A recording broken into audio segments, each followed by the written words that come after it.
My name is Marcia Ellington. I'm 34 years old. For a long time, I believed that if you were patient enough, if you kept showing up, kept swallowing your pride, kept choosing peace over honesty, eventually your family would meet you halfway. I was wrong. Compared to the rest of my family, I've always been the odd one out. Not because I was rebellious or dramatic, but because I was quietly ambitious. I work as a cybersecurity analyst in Denver, a job that requires precision, discipline, and the ability to stay calm when everything around you is on fire.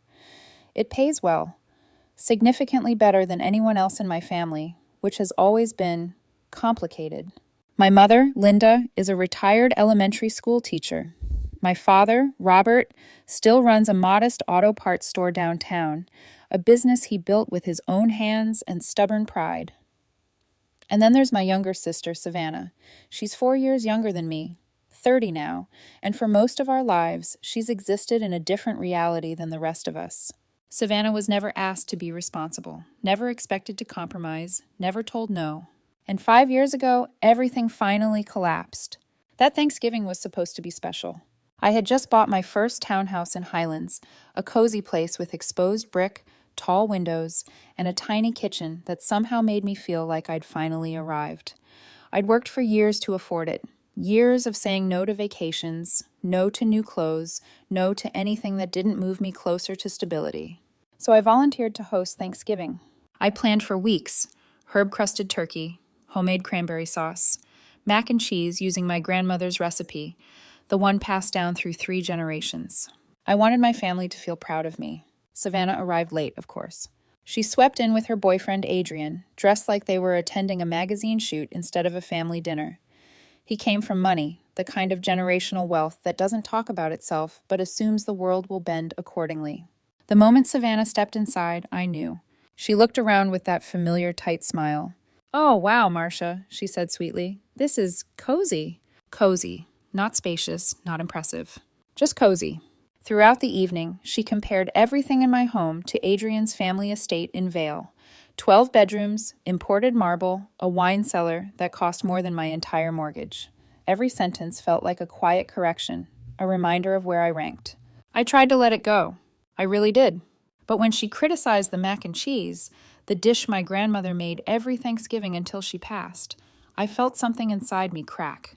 I set down my fork slowly. "Savannah," I said calmly, "unlike Adrian, I actually paid for this place myself. Every mortgage payment comes from my own bank account." The table went silent. Adrian's face flushed red. Savannah stared at me like I'd slapped her. "And if my home isn't up to your standards," I continued, my voice steady despite the pounding in my chest, "maybe you should spend your holidays in one of those fancy places you keep talking about instead of slumming it here." She exploded. "How dare you embarrass us like this?" she shrieked, standing so fast her chair scraped loudly against the floor. "Adrian, we're leaving. I don't have to sit here and listen to jealousy." They stormed out. 5 years have passed since that night. We haven't spoken once. At the time, I told myself I was done. That setting boundaries didn't make me cruel. It made me sane. I had no idea that standing my ground would eventually drag my entire family into a war I never asked to fight. Because the real story doesn't start with that Thanksgiving. It starts years earlier. Back when I was 18, standing on the edge of a future my parents quietly refused to help me build. I used to think the Thanksgiving blow-up was the moment my relationship with my family finally broke. But if I'm honest, the first crack appeared much earlier, back when I was 18, standing in my childhood kitchen with acceptance letters spread across the table like proof that I'd done everything right. I had worked relentlessly through high school. Late nights, AP classes, a 3.8 GPA I guarded like it was fragile glass.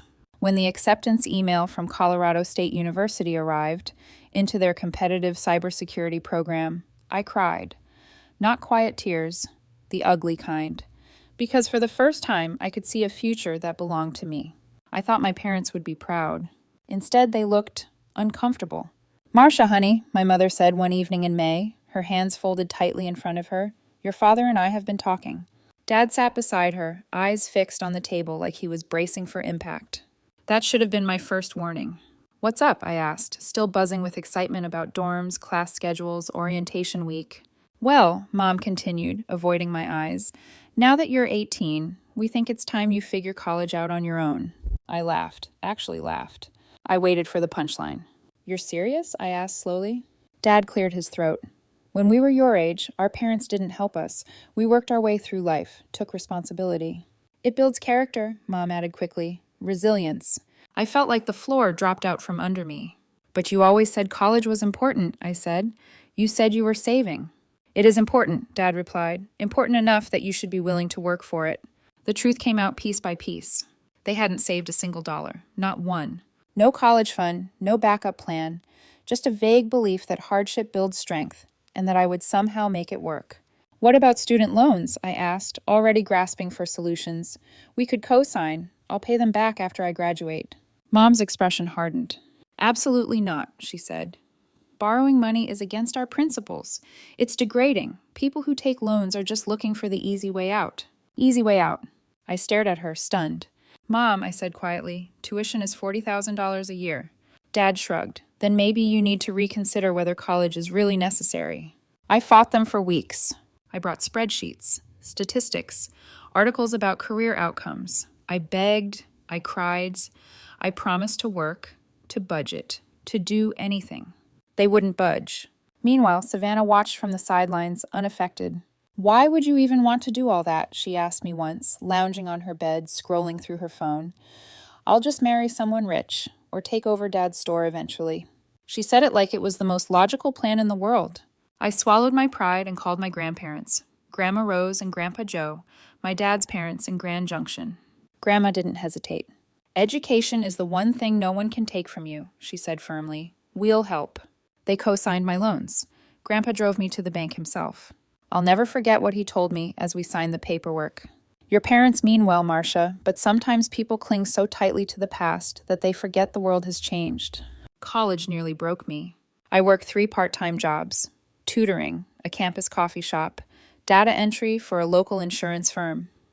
I lived on ramen and peanut butter sandwiches. I studied in the library until it closed because my apartment was too cold to concentrate. While Savannah posted photos from parties and weekend trips, I counted quarters for laundry. But I graduated. Summa cum laude. Within 2 years, I was earning more than both my parents combined. And here's the part that still hurts to admit. I forgave them. Not right away, but eventually. I told myself they thought they were doing the right thing, that the struggle had shaped me, that independence was a gift, not a punishment. But I never forgot what they said about borrowing money. Which is why, 15 years later, when my parents showed up at my condo door, asking for a $75,000 loan for Savannah's wedding, I felt something inside me go very still. Because suddenly, those principles weren't so sacred anymore. And that's when I realized they hadn't taught me resilience. They had taught me exactly how disposable my needs were. 3 months ago, my life finally started to feel settled. Not perfect, not glossy like a magazine, but stable in a way I never thought I'd reach back when I was 19, eating ramen at midnight, while my roommates slept and my hands shook from caffeine and exhaustion.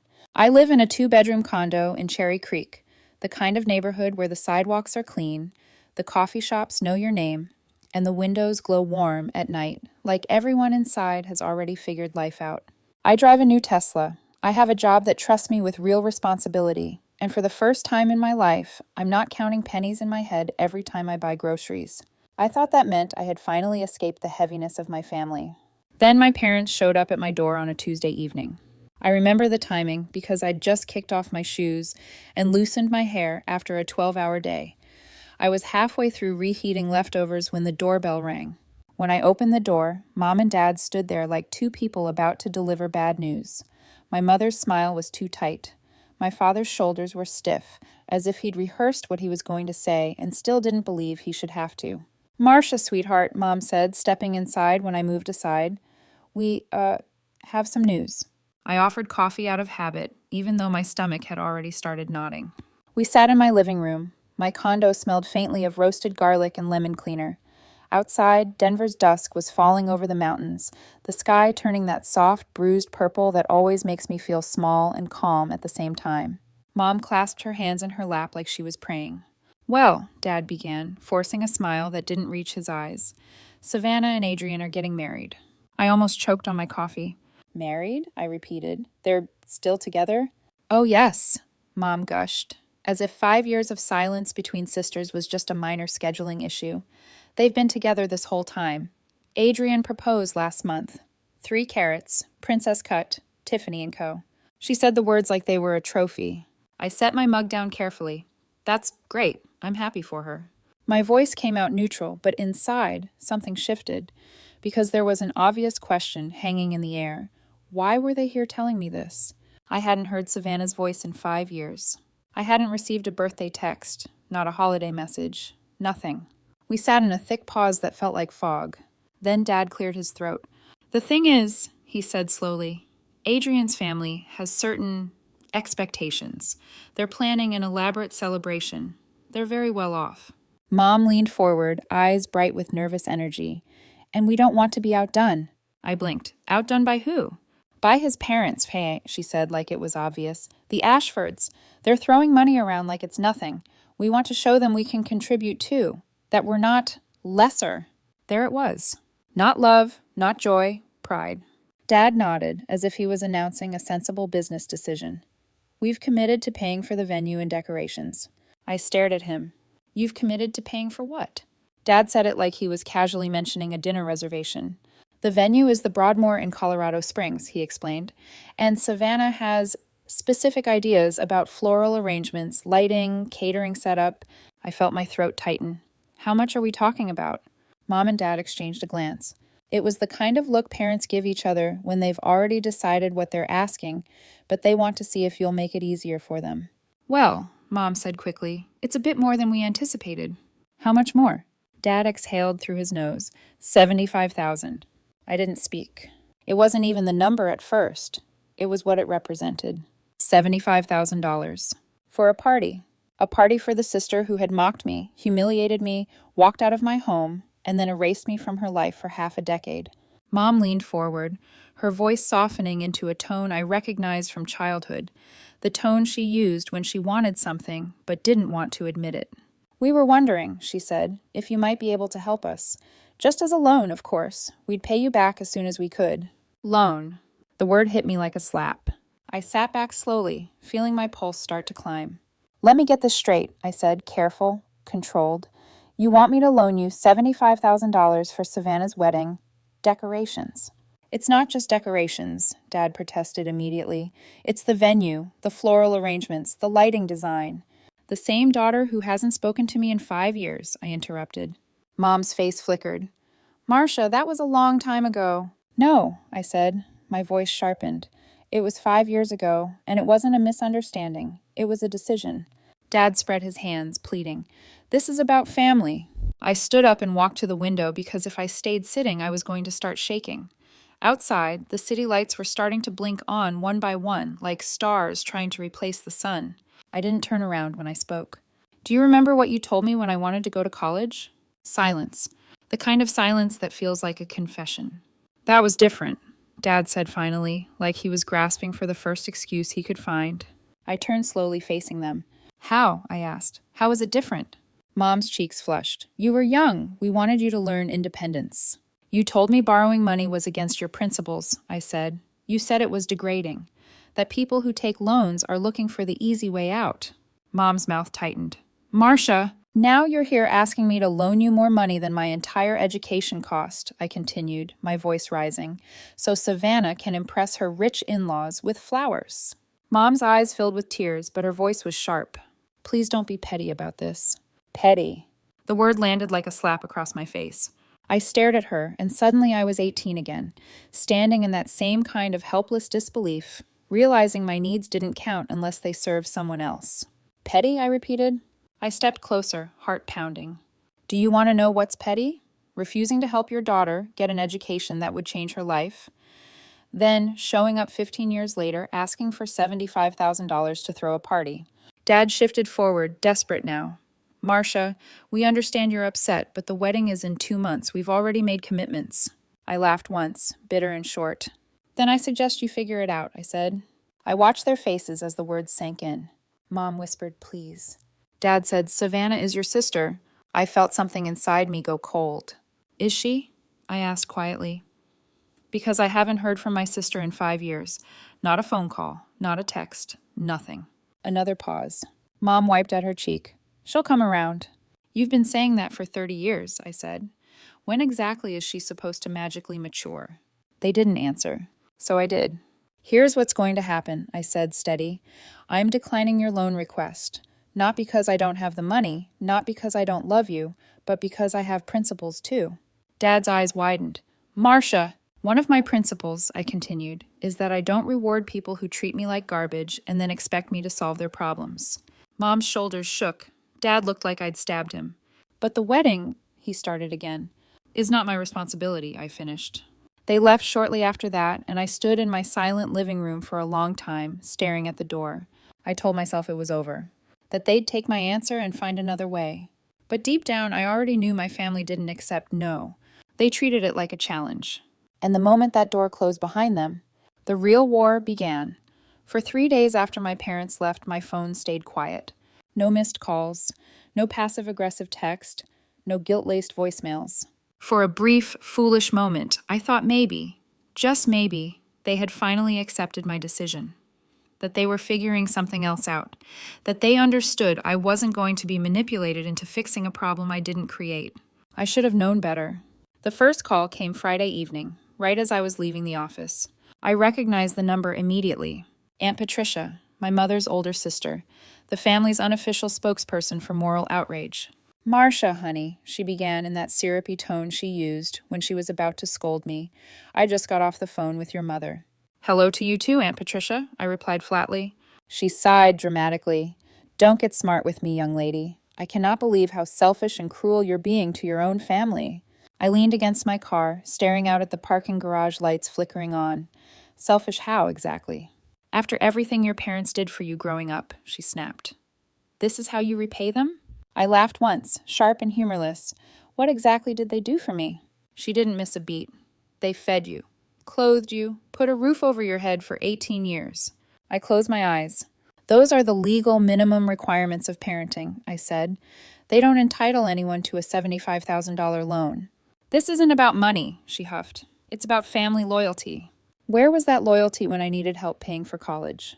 That was different, she shot back. You were an adult. You needed to learn responsibility. I didn't argue. I didn't explain. I hung up. The next call came from my cousin Derek, Uncle Steve's son. Dude, what's your problem? He demanded without preamble. Mom and Dad are telling everyone you've turned into some kind of money-obsessed monster since you got rich. Rich? I scoffed. Derek, I work for my money. I live comfortably. That's not rich. Rich enough to help your family when they need it, he shot back. But I guess success went to your head. Something hot and bitter rose in my chest. Did success go to my head when I was working 3 jobs to pay for college? I asked. Or when I was eating peanut butter sandwiches for dinner every night for 4 years? That's ancient history, he said dismissively. This is about now. 10 years ago isn't ancient history, I snapped. But he'd already hung up. The calls kept coming. Cousins I barely spoke to anymore. Aunts I hadn't seen in years. Family friends who suddenly felt entitled to weigh in on my character. The story being passed around was simple and devastating. I had gotten successful. I had gotten greedy. I was punishing my sister out of spite. Not one person asked for my side. The worst call came from Bethany. She and I had been close growing up. Shared secrets. Late-night talks. She knew how hard I'd worked. Marcia, she said quietly, I'm disappointed in you. That hurt more than the yelling. I always looked up to you, she continued. You were the one who made it out, who proved we could be more than what we came from. And now you're acting like you're too good for the rest of us. That's not what this is about, I said, my voice tight. Then what is it about? She asked. Because from where I'm sitting, it looks like you're punishing Savannah for something that happened 5 years ago. It's not about Savannah, I said carefully. It's about Mom and Dad asking me to loan them money after refusing to help me when I needed it, using the exact same logic I'm using now. So this is revenge, she said. This is consistency, I corrected. They had principles when it came to my education. I'm honoring those same principles now. That's just semantics, Marcia, she replied softly. And you know it. Maybe it was. Maybe I was being petty. But I was exhausted, emotionally wrung out from being the one who always had to understand, always had to bend, always had to keep the peace at my own expense. Then came the text. Unknown number. This is Adrian. I know we haven't always gotten along, but Savannah is devastated. Your parents are stressed and humiliated, and it's affecting her health. I thought you'd want to know that your stubbornness is literally making your sister sick. I stared at the message for a long time. Then I blocked the number. That night, I sat in my living room with the lights off, city glowing beyond my windows, and wondered if I was wrong. Was I letting old wounds dictate my choices? Was I becoming the villain they said I was? But then I remembered sitting in the bank with Grandpa Joe, signing loan documents while my parents were at home watching TV. I remembered the shame of asking professors for extensions because I couldn't afford textbooks. I remembered being told to figure it out when I called home in tears. No, I wasn't being unreasonable. I was being human. I turned my phone back on. 17 missed calls, 43 text messages. I deleted them all without reading a single one. But deep down, I knew something else was coming. Because families like mine don't let go when money and pride are involved. And 3 weeks later, on a quiet Thursday evening at exactly 8 o'clock, my doorbell rang. When the doorbell rang, I almost ignored it. It was late, too late for casual visits, and after the last few weeks, I had zero interest in another lecture from a well-meaning relative or an emotional ambush disguised as concern. But something made me check the peephole, and my stomach dropped. It was Savannah. Not the Savannah I remembered, the one in designer heels and smug smiles. This version looked smaller somehow, older. She wore jeans and a simple sweater, her hair pulled back loosely like she hadn't planned this visit, only braced herself for it. I opened the door slowly. "Hi, Marcia," she said softly. "Can I come in?" Every instinct told me no. 5 years of silence doesn't dissolve with a polite knock. But I stepped aside. She walked in and paused, glancing around my condo. I braced myself for commentary, for comparison, for the familiar sting. Instead, she said quietly, "You have a beautiful home." I stared at her. "Thank you."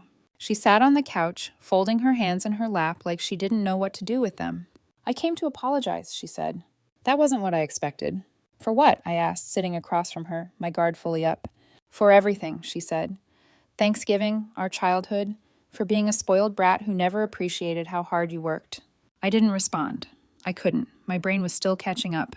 "I'm getting married in 3 weeks," she continued, "and I didn't want to start this new chapter without trying to make things right." I exhaled slowly. "Savannah, please," she said quickly, "let me finish." She swallowed. "I know why Mom and Dad came to you for money. I know you said no." I studied her face. No anger, no entitlement, just shame. "I'm not here to change your mind," she said. "I'm here to tell you that you were absolutely right." That stunned me into silence. "I found out what they did with your college," she continued. "I mean, I knew they didn't help you, but I didn't know they refused to co-sign loans. I didn't know you had to ask Grandma and Grandpa. I didn't know you worked 3 jobs or lived on ramen." "How did you find out?" I asked quietly. "Adrian's mom," she said. "She was asking about our family's finances while planning the wedding. Mom panicked, trying to explain why they couldn't contribute what they promised. Everything came out." Her eyes filled with tears. "I'm so sorry," she said. "I never knew how much you sacrificed.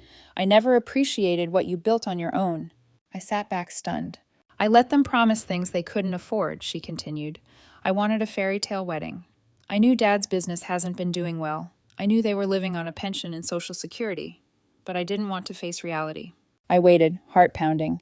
"Adrian's parents offered to pay for everything from the beginning," she admitted. "But Mom and Dad insisted they had to match them. And I let my pride get in the way of accepting help." "So," I said carefully, "you're not here to ask me for money." She shook her head emphatically. "God, no." She looked up at me, eyes raw and sincere. "I'm here to ask if you'll come to the wedding, as my sister. Not as a bailout, not as a solution." I studied her face for a long moment. This didn't feel rehearsed. It felt uncomfortable, honest. "We scaled everything back," she said. "Adrian's parents are covering the reception. The ceremony will be at the community center where Mom used to teach. I'm doing the flowers myself with friends." "And Mom and Dad?" I asked. Her jaw tightened. "They're furious," she said. "They think I'm embarrassing the family. They want me to pressure Adrian's parents for more money or postpone the wedding." "And you?" I asked. I told them if they can't be happy for me marrying the man I love in a wedding we can actually afford, then maybe they shouldn't come. I stared at her. "You told them not to come?" "I told them they're welcome if they can be supportive," she said. "But if they're going to shame me the whole time, I'd rather they stay home." That took courage, more than I ever gave her credit for. "I don't deserve your forgiveness," she said quietly, "but I want to be the sister you deserved." "What changed?" I asked. "Really?" She didn't hesitate. Adrian, she said. When I told him about the money situation, he was horrified. He said no family should expect someone to pay for a wedding, especially after refusing to help with education. She paused. I was jealous of you, she admitted, not because you were successful, but because you earned it, and I didn't. For the first time in years, I saw my sister clearly, not as competition, not as a burden, but as a flawed person finally confronting herself. 2 weeks later, I stood in the parking lot of Jefferson Elementary's community center, staring at a building that held more sincerity than any luxury resort ever could. The ceremony was simple: wildflowers, string lights, a friend playing guitar instead of an orchestra. Savannah asked me to walk her down the aisle. You're sure? I asked her in the makeshift bridal room. She nodded. You're the one who built something with your life. You're the one I want beside me. Mom and Dad weren't there. When Savannah and Adrian exchanged vows, written in their own shaky handwriting, I felt something unexpected settle in my chest. Peace. At the reception, Savannah hugged me tightly. Thank you for showing me what it looks like to have principles. For the first time in years, I believed her. 3 months after the wedding, my phone rang on a quiet Sunday morning. It was my mother. I stared at the screen for a long moment before answering. Part of me wanted to let it go to voicemail, old instincts, old armor, but another part of me knew that avoiding this call would only keep the story unfinished. Hi, Mom, I said carefully. Marcia, she replied, her voice softer than I remembered. Your father and I were wondering if you'd meet us for coffee. I hesitated, then agreed. We met at a small Starbucks near Dad's auto parts store, the same one they'd been going to for years, the kind of place that smells like burnt espresso and routine. When I walked in, they were already seated, hands wrapped around cups they clearly hadn't touched much. They both looked older. Dad spoke first. We owe you an apology, he said. Several, actually. Mom nodded, eyes fixed on the table. We've been doing a lot of thinking, about college, about the wedding, about how we handled everything. I didn't rush them. For once, I didn't fill the silence. We were wrong to refuse to help you with college, Mom said quietly. We told ourselves it was about building character, but really, we were scared, about money, about our future, and we were too proud to admit it. Dad exhaled slowly. And we were wrong to promise Savannah things we couldn't afford. We wanted to look successful in front of Adrian's family. We put our pride ahead of our daughter's happiness. I stirred my coffee, letting their words settle. We're proud of you, Mom said finally, of what you've accomplished, and of the way you stood by your principles, even when it hurt. Dad gave a tired smile. You turned out stronger than we ever imagined, even without our help. It wasn't everything I'd wanted to hear, but it was something. So what happens now? I asked.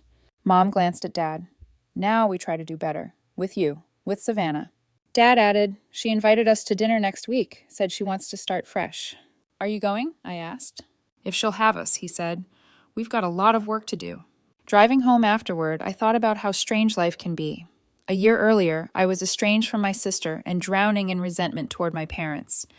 Now, we were all trying, awkwardly, imperfectly, to rebuild something that didn't rely on denial or guilt. My parents never did pay me back for those years of struggling through college on my own. But watching Savannah become the woman she was always capable of being, that was worth more than any amount of money. Sometimes the most loving thing you can do for your family is refuse to enable their worst behaviors. Sometimes love means saying no. And sometimes standing up for yourself teaches everyone else how to stand a little straighter, too.